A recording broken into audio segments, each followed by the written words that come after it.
Corona महामारी के दौरान जिस ऑक्सीजन व्यवस्था ने अनगिनत मरीजों की जान बचाई, अब उसी सिस्टम का एक हिस्सा सरकारी अस्पताल से गायब हो गया। देवास जिले के खातेगांव शासकीय अस्पताल में ऑक्सीजन पाइपलाइन लापता होने का मामला सामने आया।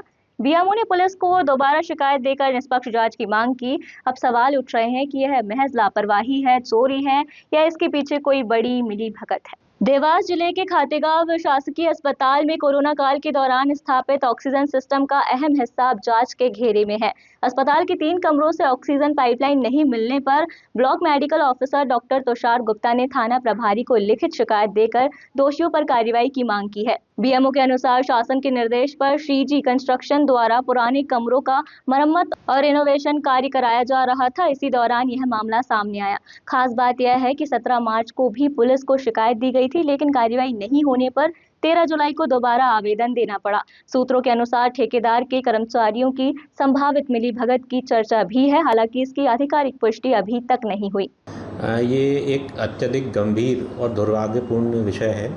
इसमें विधायक निधि से कोरोना काल में एक ऑक्सीजन प्लांट लगवाया गया था और ये अगर कोरोना जैसी आपदा जो कभी भी आ सकती है और अगर ऐसी आती है तो उससे निपटने के लिए अत्यधिक महत्वपूर्ण चीज़ थी।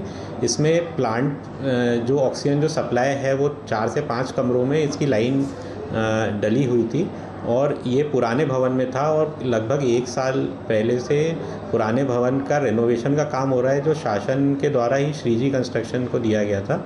तो ये काम ये अभी ठेकेदार के अंडर में ही है और ये जो काम चल रहा है इसी लगभग मार्च के माह में 15 मार्च के आसपास हमने देखा कि भाई जो लाइन है वो गायब है।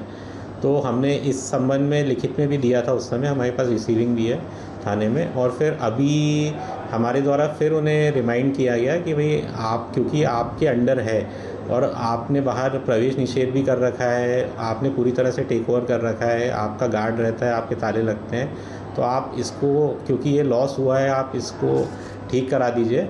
तो उनके द्वारा किसी भी तरह की जिम्मेदारी नहीं ली गई और क्योंकि ये गायब है तो हमने थाने में इसकी सूचना दी।